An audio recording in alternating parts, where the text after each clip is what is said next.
PJ, when analyzing any golf swing, the most important position is the impact position. Whatever ball flight you have, good or bad, is a direct response to the club-ball relationship at that fraction of a second of impact. The only way you can correct poor ball flight is to change this club-ball relationship. When looking at a swing, you're looking for imperfections or even small imperfections in the swing and see if there's a correlation between that imperfection and the particular ball flight problem. Many visual differences in a swing are not fundamental differences but only idiosyncrasies. It's kind of like a skin doctor who doesn't like the way something looks on a patient's skin and gets a biopsy only to find that it's benign. On this comparison, I believe you're hitting a wedge and Grant Wade is hitting a 6-iron. Now when I look at these two swings, I do not see any obvious differences in your swing form. The only thing that is somewhat noticeable is your ball position. You have your ball a little bit further back in your stance, but that's because it's a wedge and Grant is hitting a 6-iron. There's a difference in the tilt of your head, but I do not think that is a fundamental difference, but only an idiosyncrasy. Your arms are extended, your weight is on your left side, there seems to be a similar amount of hip turn. Your stance is slightly more narrow, but again, it's the wedge. So in this particular comparison, I don't see anything to identify here that might be a clue or indication of why the ball flight isn't desirable. This is a picture of you between position 6 and position 7, 6 being when the club is parallel to the ground, 7 being impact. This is a picture of your swing later in the session, and I believe it's with the 5-iron. There are some visual differences here that are worth noting. First, I want to look at the back foot.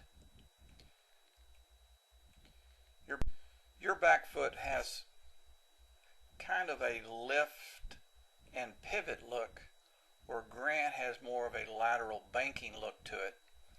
Now it's important to understand that the back foot and the way it looks is not causing a ball flight problem. It is simply a clue to something else that may be going on prior to impact that is influencing ball flight. Many times this back foot look is a sign of an over-the-top move. The second noticeable difference is the position of your right elbow. It's a little bit behind you. Grant has his much more in front, and yours is trailing just a little bit. It'll be more important to look at your 6th position and see where you are in the 6th position. Here you are in the 6th position. Grant has his white glove almost to his right thigh. Yours is still quite a bit behind that right leg. This is an indication that your upper body action is not in sync with your lower body action. You've kind of lost the connection with your arms and body. That loss of connection is actually visible right here in that we can see a little gap between your right elbow and side, whereas Grant has tucked that right elbow into his side in the 6th position. So there is a separation going on with your right arm in the downswing, and many times that leads to a separation of the left arm in the follow-through, which we saw and commented on a few days ago. I've taken the swing back to the top of the backswing, the 4 position. I've drawn a yellow line starting at the left hip down the edge of the left leg. just past the knee. I'm also going to draw a circle around where your right knee is. The two swings look very similar. It does appear that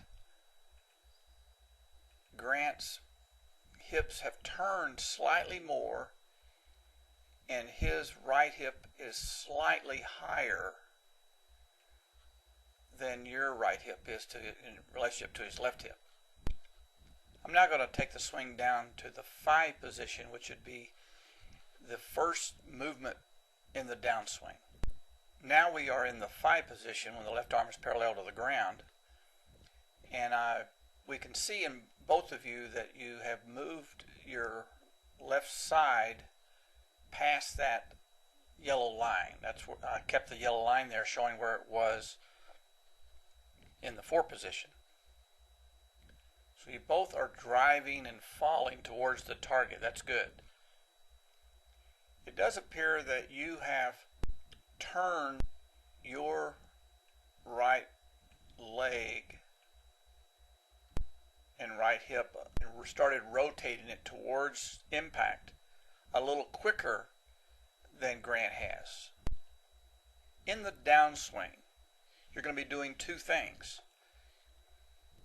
You're going to be laterally sliding to the left because you want to end up at impact with 85% of your weight on your left foot. You've got to move your center of your body mass to the left, and that movement is a lateral movement, but simultaneously you have to rotate and turn into the ball. So you have to blend both a lateral move and a turning move. Some players may have a little more lateral and a little less turn. Others may have a little more turn, a little less lateral. There is an acceptable range of how those 2 things are blended together. Can someone have too much lateral and not enough turn? Yes. Can someone have too much turn and not enough lateral? Yes. Because of the evidence of the 6th position where we saw daylight between your right elbow and side is an indication that possibly you have too much rotation and not enough lateral. Maybe a better way to say it, maybe you have the right amount of lateral, but you have too much rotation also. So maybe it's not that you have to increase your lateral. You simply have to reduce the turn. Another visual indication that you might be turning a little bit more is the location of your right knee. You have moved it quite a bit more to the left. It's gotten outside of the circle. That circle was where it was at the 4 position. Grant has kept his knees apart from the 4 to 5 position. I'm going to keep those lines there as I now take the swing down to the 6th position. Here in the 6th position, we can see that your right knee is even further forward. Grant is starting to move his right leg toward the left side. As I look at this picture, I am less concerned about the way your left arm looked after impact, where it's flying off the chest and separating. That's simply a clue as to something that might be wrong before impact. I believe our focus needs to be on getting the right arm connected to the right side. I recommend for a while you're on the practice range, hitting balls with tees under your arms. I'd put a tee under both your right arm and left arm, right in the armpit, and hit balls keeping that tee in place and not letting that tee fall out. Let's take a look at the down the line view with your iron. I've drawn the shaft line, and we're going to keep that line there as we look at the different positions in the backswing. Here we are in the 3 position. This is when the left arm is parallel to the ground, and the obvious difference here is the shaft plane. You're quite a bit laid off. Your club is underneath the starting shaft line, where Grant is above the starting shaft line. We worked on this in our last session. We did drills where I would hold the club and set it in the proper shaft line and then let you go up from there. I think we need to continue those drills. I think the T-drills will actually help in this way, keeping it connected. Now we're at the top of the backswing, and you're still pretty flat. Obviously, you're going to have to reroute the shaft on the downswing in order to get it back into a hitting position. And the direction of that rerouting will have to be over the top.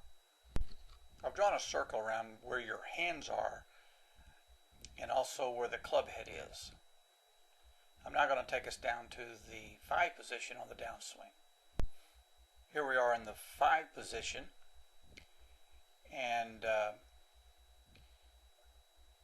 the blue line here is the shaft line, and it's still quite a bit above the golf ball, so you're not going to be able to pull directly towards the ball because you would miss it.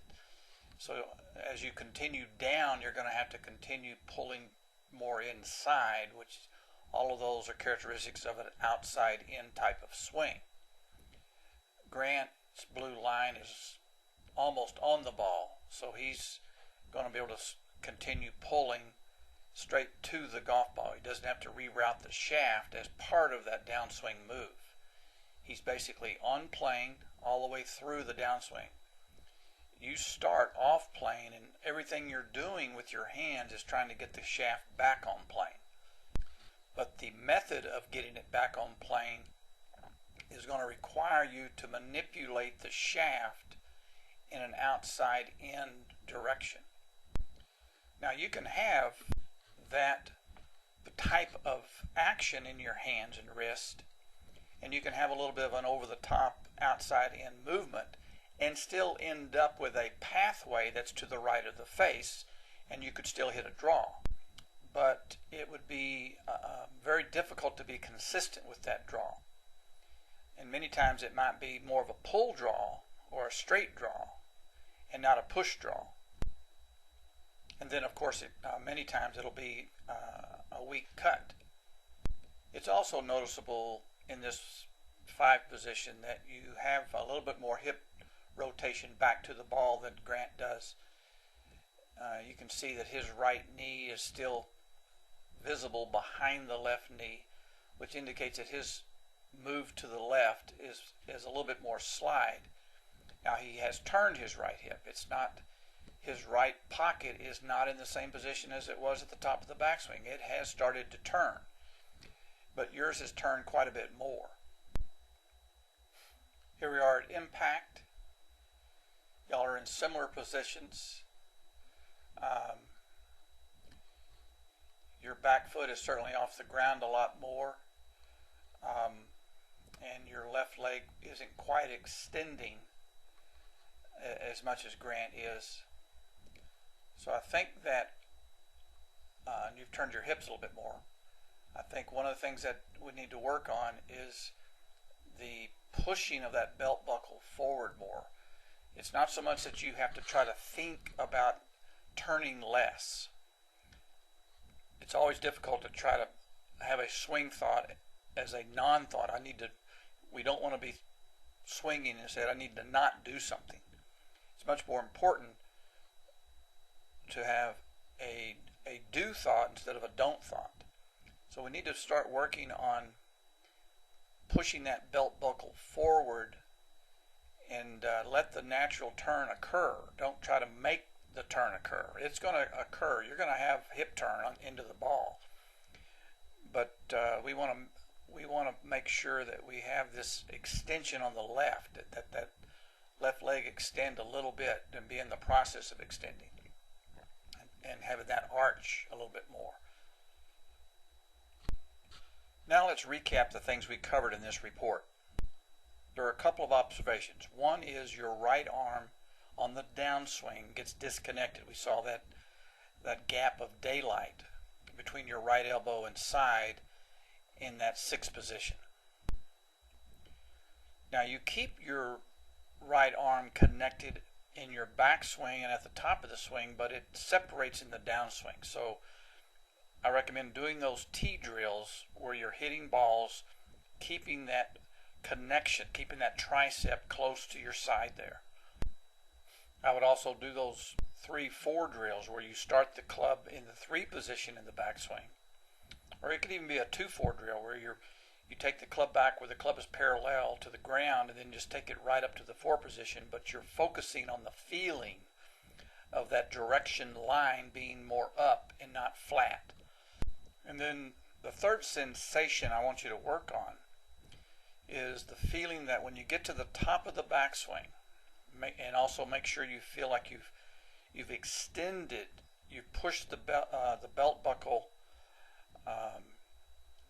away from the target in the backswing, so that you then drive that belt buckle towards the target in the downswing. And you want to push and arch that belt buckle forward. In our next session, we'll work on that type of drill because sometimes it requires an outside pair of eyes to see what's happening as you work on that. And finally, I do think we need to have a TrackMan session. Video is kind of like an x-ray of the body, and it helps us see a lot of things.